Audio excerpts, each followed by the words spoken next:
ನಿನಗಾಗಿ ಭಾಗ 62. ವಿಕ್ರಮ್ ದಮಯಂತಿಯ ಮುಖದ ಹತ್ತಿರ ತನ್ನ ಕೈಯನ್ನು ಇಟ್ಟು, ಇದೇ ರೀತಿ ನಿನ್ನ ದೇಹದ ಪ್ರತಿ ಭಾಗವನ್ನು ಮುಟ್ಟುತ್ತೇನೆ. ನಿನ್ನನ್ನು ಸಂಪೂರ್ಣವಾಗಿ ನನ್ನವಳಾಗಿ ಮಾಡಿಕೊಳ್ಳುತ್ತೇನೆ. ಆ ಕ್ಷಣ ತುಂಬ ಅದ್ಭುತ. ಪ್ಲೀಸ್ ನಿನಗೆ ಹೇಳು, ಯಾವ ಗಿಫ್ಟ್ ಬೇಕು ಅಂತ. ಏನು ಕೇಳಿದರೂ ನಾನು ತಂದು ಕೊಡುತ್ತೇನೆ ಅಂತ ಅವನು ಹೇಳುತ್ತಾನೆ. ಅವಳು ತುಂಬ ಸಮಯ ನಗುತ್ತಾ ಅವನನ್ನೇ ನೋಡುತ್ತಿರುತ್ತಾಳೆ. ಅವನಿಗೆ ಅರ್ಥವಾಗುವುದಿಲ್ಲ. ಅವನು ಪದೇ ಪದೇ ಕೇಳುತ್ತಾನೆ, ಪ್ಲೀಸ್ ಕೇಳು, ನಾನು ತಂದು ಕೊಡುತ್ತೇನೆ ಅಂತ. ನನ್ನ ಕೈಯಲ್ಲಿ ಏನನ್ನು ಬೇಕಾದರೂ ತಂದು ಕೊಡಬಹುದು, ಅಷ್ಟೊಂದು ಶಕ್ತಿ ಆ ದೇವರು ಕೊಟ್ಟಿದ್ದಾನೆ ಅಂತ ಹೇಳುವ. ಅವಳು ಈಗಲೂ ಕೂಡ ಏನನ್ನೂ ಹೇಳುತ್ತಿಲ್ಲ. ಅವನನ್ನು ಸತಾಯಿಸುತ್ತಿದ್ದಾಳೆ. ಆದರೂ ಕೂಡ ಅವನಿಗೆ ಕೋಪ ಬರುತ್ತಿಲ್ಲ. ಅವನು ತುಂಬ ಶಾಂತಿಯಿಂದ ಇದ್ದಾನೆ. ಅವಳು ಅವನ ಕೈಗೆ ಮುತ್ತು ಕೊಡುತ್ತಾಳೆ. ಮುತ್ತು ಬೇಕಾ ಅಂತ ಪುನಃ ಅವನು ಅವಳ ಕೈಗೆ ಮುತ್ತು ಕೊಡುತ್ತಾನೆ. ಇಷ್ಟೇ ಸಾಕಾ? ನಾನೇನೋ ದೊಡ್ಡ ಗಿಫ್ಟ್ ಬೇಕು ಅಂತ ಅಂದುಕೊಂಡೆ. ನನ್ನ ಹೆಂಡತಿ ಇಷ್ಟೊಂದು ಸಿಂಪಲ್. ಆಗ ಅವಳು ನನಗೆ ನೀವು ಬೇಕು. ನಿಮ್ಮ ಪ್ರೀತಿ ಪ್ರತಿದಿನ, ಪ್ರತಿ ಕ್ಷಣ, ಜೀವನದ ಪ್ರತಿ ಹೆಜ್ಜೆಯಲ್ಲೂ ಇದೇ ರೀತಿ ಇರಬೇಕು. ಬದುಕಿನಲ್ಲಿ ಯಾವುದೇ ಸಮಸ್ಯೆ ಬಂದರೂ, ಯಾವುದೇ ವಿಷಯ ಬಂದರೂ ನೀವು ನನ್ನನ್ನು ಬಿಟ್ಟು ಹೋಗಬಾರದು ಅಂತ ಅವಳು ಹೇಳುತ್ತಾಳೆ. ಅದಕ್ಕೆ ಅವನು, ಅಷ್ಟೇ ತಾನೇ, ಪ್ರಪಂಚದ ಯಾವುದೇ ಶಕ್ತಿ ಬಂದರೂ ನಮ್ಮಿಬ್ಬರನ್ನು ದೂರ ಮಾಡುವುದಿಲ್ಲ. ನಿನ್ನ ಮೇಲೆ ಯಾರು ಯಾವುದೇ ವಿಷಯಗಳಲ್ಲಿ ಚಾಡಿ ಹೇಳಿದರೂ ನಾನು ನಂಬೋದಿಲ್ಲ.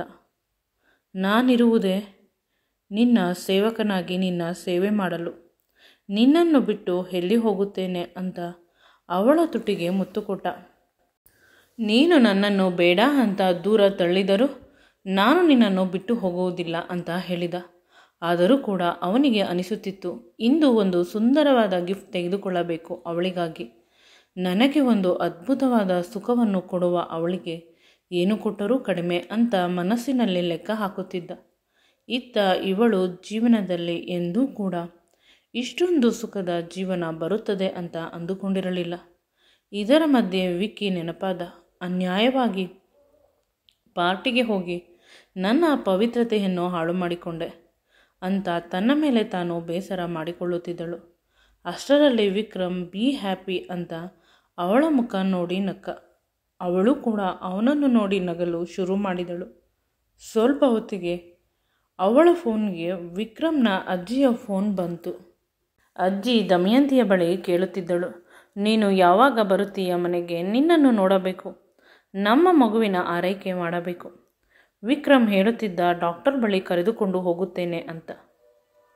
ಡಾಕ್ಟರ್ ಹತ್ತಿರ ಎಲ್ಲವನ್ನು ಕೇಳು. ಏನು ತಿನ್ನಬೇಕು, ಏನು ತಿನ್ನಬಾರದು, ರೆಸ್ಟ್ ಮಾಡಬೇಕಾ, ನಡೆಯಬೇಕಾ, ಈ ರೀತಿ. ಇಲ್ಲವಾದರೆ ಡಾಕ್ಟರ್ ಹತ್ತಿರ ಹೋದಾಗ ನನಗೆ ಫೋನ್ ಮಾಡಿಕೊಡು, ನನ್ನ ಮಗು ಹೇಗಿದ್ದಾನೆ ಅಂತ ಕೇಳಬೇಕು. ಅಜ್ಜಿಯ ಅತಿಯಾದ ಪ್ರೀತಿ ಇವಳಿಗೆ ಉಸಿರು ಕಟ್ಟಿಸುತ್ತದೆ. ಅಲ್ಲಿ ಹೋಗಿ ಫೋನ್ ಮಾಡಿಸುತ್ತೇನೆ, ನೀವು ಮಾತ್ರೆಯನ್ನು ಸರಿಯಾದ ಸಮಯಕ್ಕೆ ತೆಗೆದುಕೊಳ್ಳಿ ಅಂತ ಹೇಳಿದಾಗ ಅಜ್ಜಿ ಹೇಳುತ್ತಾಳೆ, ನನಗೆ ಏನೂ ಆಗುವುದಿಲ್ಲ.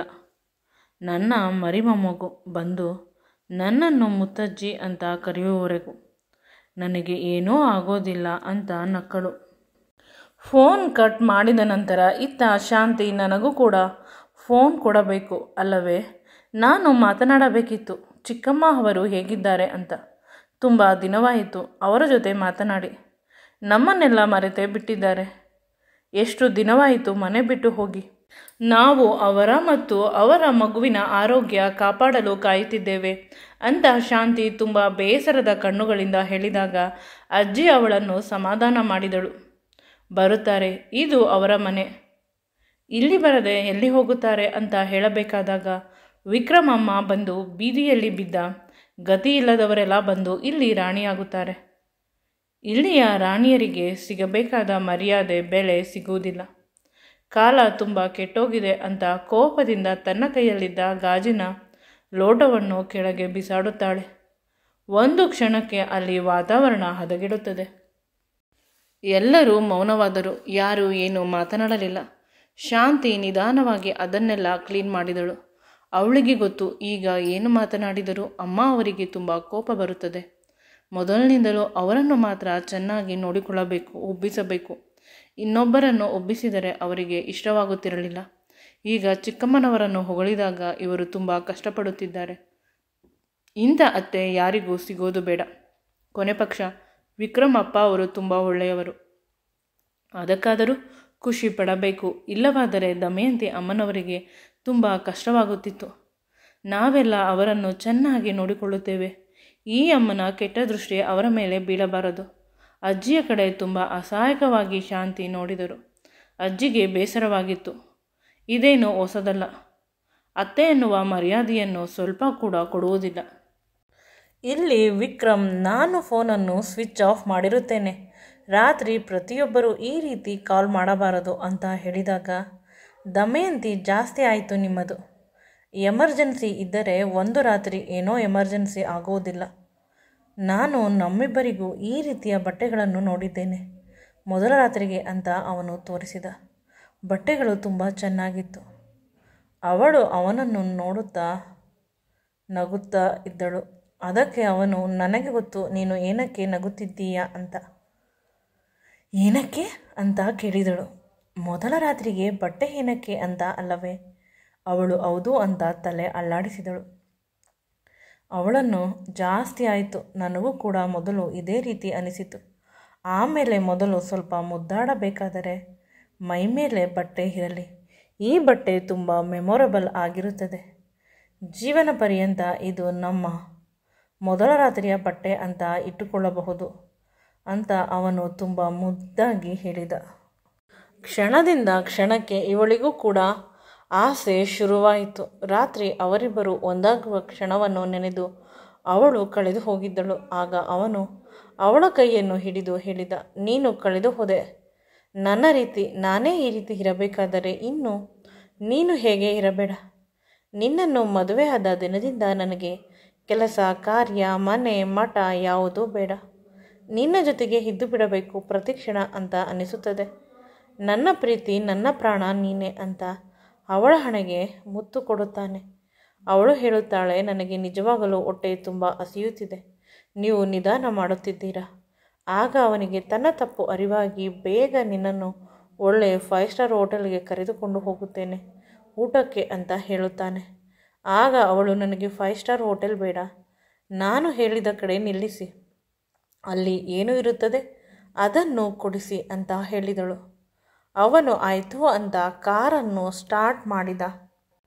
ಅವಳು ವಿಕ್ರಮ್ನ ಬಳಿ ಕೇಳಿದಳು, ನಿಮ್ಮ ಬದುಕಿನಲ್ಲಿ ನಾನೇ ಮೊದಲ ಹುಡುಗಿನ? ನನಗಿಂತ ಮೊದಲು ಇನ್ಯಾರೂ ಇರಲಿಲ್ಲವಾ ಅಂತ. ತುಂಬ ಜನ ಇದ್ದರು. ತಿಂಗಳಿಗೆ ಒಬ್ಬಳನ್ನು ಬದಲಾಯಿಸುತ್ತಿದ್ದೆ. ನಮ್ಮ ಆಫೀಸ್ನಲ್ಲಿ ಇದೆಯಲ್ಲ ಡಿಲಕ್ಸ್ ರೂಮ್, ನನ್ನ ಬೆಡ್ರೂಮ್, ಅಲ್ಲೇ ನನ್ನ ವೈಯಕ್ತಿಕ ಕೆಲಸಗಳು ನಡೆಯುತ್ತಿತ್ತು. ನಾನು ಮನೆಗೆ ಬರುತ್ತಿರಲಿಲ್ಲ. ಅವರು ನನ್ನ ಜೊತೆ ಇದ್ದಾಗ ರಾತ್ರಿ ಪೂರ್ತಿ ನಾವಿಬ್ಬರು ನಿದ್ರೆ ಮಾಡುತ್ತಿರಲಿಲ್ಲ. ಅಷ್ಟು ಸುಖ ಕೊಡುತ್ತಿದ್ದರು. ನನಗಾಗಿ ತುಂಬ ಜನ ಹುಡುಗಿಯರು ಮೇಲೆ ಬೀಳುತ್ತಿದ್ದರು. ನಾನೇನು ಮಾಡಲಿ, ನಾನು ತುಂಬ ಒಳ್ಳೆಯವನು. ಆದರೂ ಕೂಡ ಹುಡುಗ ಅಲ್ಲವೇ, ನನಗೂ ಕೂಡ ಆಸೆಗಳು ಇರುತ್ತದೆ ಅಂತ ಅವನು ಇನ್ನೂ ಕಟ್ಟುಕತೆಗಳನ್ನು ಹೇಳುತ್ತಲೇ ಇದ್ದಾನೆ. ಅವಳೇನೋ ಬಾಯಿ ತಪ್ಪಿ ಕೇಳಿದಳು, ಆದರೆ ಇವನು ಈ ರೀತಿ ಮಾಡೋದಾ? ಇವಳ ಕಡೆಯಿಂದ ವಾಯ್ಸ್ ಬಂದಿಲ್ಲ ಅಂತ ತಿರುಗಿ ನೋಡಿದರೆ ಅವಳು ಅಳುತ್ತಿದ್ದಾಳೆ. ಆಗ ಅವನಿಗೆ ತಾನು ಮಾಡಿದ ತಪ್ಪು ಅರಿವಾಯಿತು. ಪ್ರತಿ ಸಮಯ ನಾನು ತಮಾಷೆ ಮಾಡುತ್ತೇನೆ, ಒಂದೊಂದು ಸಲ ಈ ರೀತಿ ಎಡವಟ್ಟು ಆಗುತ್ತದೆ. ಅವನು ಕಾರನ್ನು ಅಲ್ಲೇ ಪಕ್ಕಕ್ಕೆ ಹಾಕಿ ಅವಳನ್ನು ಸಮಾಧಾನ ಮಾಡಿದ. ನಾನು ತಮಾಷೆಗೆ ಹೇಳಿದ್ದು, ಪ್ಲೀಸ್, ನೀನೇ ನನ್ನ ಮೊದಲ ಮತ್ತು ಕೊನೆಯ ಹುಡುಗಿ, ಯಾಕೆ ಅಳುತ್ತಿರುವೆ? ಆಗ ಅವಳು, ನೀವು ಮಾತನಾಡುವ ಮಾತಿನಲ್ಲೇ ನನಗೆ ಅರ್ಥವಾಯಿತು, ನಿಮಗೆ ಯಾರೂ ಗರ್ಲ್ಫ್ರೆಂಡ್ಸ್ ಇಲ್ಲ ಅಂತ. ಗರ್ಲ್ಫ್ರೆಂಡ್ಸ್ ಇದ್ದಿದ್ದರೆ ಮೊದಲ ರಾತ್ರಿ ಏಕೆ ಇಷ್ಟೊಂದು ಎಕ್ಸೈಟ್ ಆಗುತ್ತಿದ್ದೀರಿ? ನಿಮಗೆ ಇದೆಲ್ಲ ಹೊಸದು, ನನಗೆ ಗೊತ್ತು. ಆದರೆ ನಾನು ನಿಮಗೆ ಮೋಸ ಮಾಡಿದೆ, ನಿಮಗೆ ತುಂಬ ಕಷ್ಟ ಕೊಟ್ಟೆ. ನನ್ನನ್ನು ಕ್ಷಮಿಸಿ. ನನಗೆ ನೀವೇ ಮೊದಲು ಆಗಬೇಕಿತ್ತು ನನ್ನ ಬದುಕಿನಲ್ಲಿ. ಆದರೆ ನಿಜವಾಗಲೂ ಈಗಲೂ ಹೇಳುತ್ತೇನೆ, ಆ ರಾತ್ರಿಯ ಒಂದೇ ಒಂದು ಕ್ಷಣ ನನಗೆ ನೆನಪಿಲ್ಲ. ಪ್ಲೀಸ್ ನನ್ನನ್ನು ಕ್ಷಮಿಸಿ.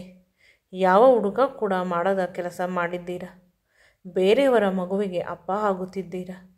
ನನ್ನ ಪಾಲಿನ ಭಗವಂತ ನೀವು ಅಂತ ಅವಳು ಅವನ 2 ಕೈಗಳನ್ನು ತನ್ನ ಹಣೆಗೆ ಹೊತ್ತು, ನೀನು ಮಾತಾಡಬೇಡ, ನೀನು ನನ್ನವಳು, ಹೊಟ್ಟೆ ಹಸಿವು ಅಂದೆ, ಬಾ ಹೋಗೋಣ. ಈ ವಿಷಯಗಳ ಚರ್ಚೆಯಿಂದ ಏನೂ ಸಿಗುವುದಿಲ್ಲ. ಎಲ್ಲ ಆಗಿ ಹೋಗಿದೆ. ಮುಂದೆ ಏನು ಮಾಡಬೇಕು ಅದನ್ನು ನೋಡೋಣ. ಇಬ್ಬರು ಹೋಗುತ್ತಿದ್ದಾಗ ಕಾರಿನಲ್ಲಿ ಅವಳು ಒಂದು ಜಾಗದ ಕಡೆ ವಿಕ್ರಮ್ನನ್ನು ಕಾರನ್ನು ನಿಲ್ಲಿಸಲು ಹೇಳಿದಳು. ಅಲ್ಲಿ ಇಡ್ಲಿ ಮಾರುತ್ತಿದ್ದರು. ನಮ್ಮ ಚಿಕ್ಕಪ್ಪ ಯಾವಾಗಲೂ ಇಲ್ಲಿಂದಲೇ ಇಡ್ಲಿ ತರುತ್ತಾ ಇದ್ದಿದ್ದು. ಇಡ್ಲಿ ಮೇಲೆ ಬೆಣ್ಣೆ ಹಾಕಿಕೊಡುತ್ತಾರೆ, ತುಂಬ ಮೆತ್ತಗೆ ಇರುತ್ತದೆ ಇಡ್ಲಿ ಅಂತ ಹೇಳಿದಾಗ ಆ ಜಾಗವನ್ನು ನೋಡಿ ವಿಕ್ರಮ್ ಬೆಚ್ಚಿಬಿದ್ದ. ಅದು ರೋಡ್ ಸೈಡ್ ಇದೆ, ಅಲ್ಲಿ ಕೆಟ್ಟ ಎಣ್ಣೆ ಬಳಸಿರುತ್ತಾರೆ, ಅದನ್ನು ತಿಂದರೆ ದಮಯಂತಿಯ ಆರೋಗ್ಯ ಹಾಳಾಗುತ್ತದೆ, ಅವಳ ಹೊಟ್ಟೆಯಲ್ಲಿ ಪುಟ್ಟ ಪಾಪು ಇದೆ ಅಂತ ಇವನು ತುಂಬ ಯೋಚಿಸುತ್ತಿರುತ್ತಾನೆ. ಅವನಿಗೆ ಇಳಿಯಲು ಇಷ್ಟವಿಲ್ಲ, ಆದರೆ ಅವಳು ತುಂಬ ಬಲವಂತ ಮಾಡುತ್ತಾಳೆ. ನನಗೆ ಇದನ್ನು ತಿನ್ನಬೇಕು ಅಂತ ಆಸೆ ಆಗುತ್ತಿದೆ, ತುಂಬ ದಿನಗಳಾಗಿತ್ತು, ಪ್ಲೀಸ್ ಅಂತ ಅವಳು ರಿಕ್ವೆಸ್ಟ್ ಮಾಡಿಕೊಂಡಾಗ ಅವನ ಕೈಯಲ್ಲಿ ಇಲ್ಲ ಅಂತ ಹೇಳಲು ಸಾಧ್ಯವಾಗದೆ ಇಷ್ಟವಿಲ್ಲದಿದ್ದರೂ ಕೆಳಗೆ ಇಳಿದು ಹೋದ. ಅಲ್ಲಿ ಹೋದಾಗ ಎಲ್ಲರೂ ಇವನನ್ನು ವಿಚಿತ್ರವಾಗಿ ನೋಡುತ್ತಿದ್ದರು. ಸೂಟು ಬೂಟು ಹಾಕಿಕೊಂಡು ತುಂಬ ರಿಚ್ ಇದ್ದ. ಈ ತರಹ ಬಂದಿದ್ದಾನೆ ಅಂತ ಎಲ್ಲರೂ ಅವನಿಗೆ ದಾರಿ ಬಿಟ್ಟರು. ಏಕೆಂದರೆ ದೊಡ್ಡ ಕ್ಯೂ ಇತ್ತು. ಅದರಲ್ಲಿ ಒಬ್ಬ ಗಲಾಟೆ ಮಾಡಲು ಶುರು ಮಾಡಿದ. ಅರ್ಧ ಗಂಟೆಯಿಂದ ಈ ಕ್ಯೂನಲ್ಲಿ ನಿಂತಿದ್ದೇನೆ, ಈಗ ಶ್ರೀಮಂತ ಬಂದ ಅಂತ ಮೋಸ ಮಾಡಿದರೆ. ಆಗ ವಿಕ್ರಮ್ಗೆ ಕೋಪ ಬಂತು. ಅಲ್ಲಿ ತುಂಬ ಹೊತ್ತು ನಿಲ್ಲಲು ಕೂಡ ಅವನಿಗೆ ಇಷ್ಟವಾಗುತ್ತಿರಲಿಲ್ಲ. ಅವನು ಪದೇ ಪದೇ ತನ್ನ ಹೆಂಡತಿ ಕಡೆ ನೋಡುತ್ತಿದ್ದ. ಜಗಳ ಮಾಡುತ್ತಿದ್ದವನು ಕೂಡ ವಿಕ್ರಮ್ನನ್ನು ನೋಡುತ್ತಿದ್ದ. ಕೊನೆಗೆ ವಿಕ್ರಮ್ ನೋಡುತ್ತಿದ್ದ ಕಡೆ ನೋಡಿ ಅವನ ಮುಖ ಹರಳಿತು. ಏಕೆಂದರೆ ಅವನು ಬೇರೆ ಯಾರೂ ಅಲ್ಲ, ದಮಯಂತಿಯ ಪಕ್ಕದ ಮನೆಯವನು. ಅವನು ಇಡ್ಲಿಯನ್ನು ತೆಗೆದುಕೊಂಡು ದಮಯಂತಿಯ ಬಳಿ ಓಡಿ ಬಂದ. ನೋಡು, ನಿನಗಾಗಿ ನಾನು ಇಲ್ಲಿ ತಂದಿದ್ದೇನೆ, ತೆಗೆದುಕೋ ಅಂತ ಕೊಡುತ್ತಿದ್ದ. ಆಗ ಅವಳು, ಬೇಡ, ನನ್ನ ಗಂಡ ಹೋಗಿದ್ದಾರೆ, ತಂದು ಕೊಡುತ್ತಾರೆ ಅಂತ ಹೇಳುತ್ತಿದ್ದಳು. ಅಷ್ಟರಲ್ಲಿ ವಿಕ್ರಮ್ ಕೂಡ ಇಡ್ಲಿಯನ್ನು ತೆಗೆದುಕೊಂಡು ಬಂದ. ವಿಕ್ರಮ್ಗೆ ಆಶ್ಚರ್ಯ, ಇವನು ಇಡ್ಲಿ ತಂದು ಕೊಡುತ್ತಿದ್ದಾನೆ, ನನ್ನ ಹೆಂಡತಿಗೆ ಎಷ್ಟು ಧೈರ್ಯ ಅಂತ. ತುಂಬ ಕೋಪ ಬಂತು. ಅದನ್ನು ತಿಳಿದ ದಮಯಂತಿ ಅವನನ್ನು ಪರಿಚಯ ಮಾಡಿಸಿಕೊಟ್ಟಳು. ಇವರು ನಮ್ಮ ಪಕ್ಕದ ಮನೆಯವರು, ನನ್ನ ಬಾಲ್ಯ ಸ್ನೇಹಿತ. ಎಷ್ಟೋ ಬಾರಿ ನನ್ನ ಚಿಕ್ಕಮ್ಮ ನನಗೆ ಊಟ ಹಾಕದೇ ಇದ್ದ ಸಂದರ್ಭದಲ್ಲಿ ಅವರು ಅಷ್ಟೊಂದು ಪರಿಸ್ಥಿತಿವಂತರೇನಲ್ಲ, ಆದರೆ ನಮಗಿಂತ ಪರವಾಗಿಲ್ಲ ಅಂತ ಹೇಳಿ ವಿಕ್ರಮ್ ಕಡೆ ನೋಡಿದಳು. ಅವಳ ಕಣ್ಣುಗಳು ತುಂಬಿಕೊಂಡಿತ್ತು. ದಮಯಂತಿ ತುಂಬ ಎಮೋಷ್ನಲ್ ಆಗಿ ಹೇಳಿದರು, ಆ ಹುಡುಗ ನನಗೆ ಸರಿಯಿಲ್ಲ ಅಂತ ಅನಿಸಿತು. ಏಕೆಂದರೆ ಅವಳನ್ನು ಮುಟ್ಟುವುದು, ಅವಳಿಗೆ ತಿನ್ನಿಸುವುದು, ಈ ರೀತಿ ಮಾಡುತ್ತಿದ್ದಾನೆ. ಅವಳ ಗಂಡನಿಗೆ ಏನು ನೋವಾಗುತ್ತದೆ, ಬೇಸರವಾಗುತ್ತದೆ ಅಂತ ಸ್ವಲ್ಪ ಕೂಡ ಕಾಮನ್ ಸೆನ್ಸ್ ಇಲ್ಲ. ರಫ್ ಆಗಿ ಹೇಳಿದರೆ ದಮಯಂತಿಗೆ ಬೇಸರವಾಗುತ್ತದೆ. ಕೊನೆಗೆ ವಿಕ್ರಮ್ ತಾನು ತಂದಿದ್ದ ಇಡ್ಲಿಯನ್ನು ತೋರಿಸಿದ. ಅವಳು ಅದನ್ನು ತೆಗೆದುಕೊಂಡಳು. ಮುಂದೆ ಈ ವಿಡಿಯೋ ನಿಮಗೆ ಇಷ್ಟವಾಗಿದ್ದಲ್ಲಿ ನನ್ನ ಚಾನಲನ್ನು ಲೈಕ್ ಮಾಡಿ, ಶೇರ್ ಮಾಡಿ ಮತ್ತು ಸಬ್ಸ್ಕ್ರೈಬ್ ಮಾಡಿ. Thank you.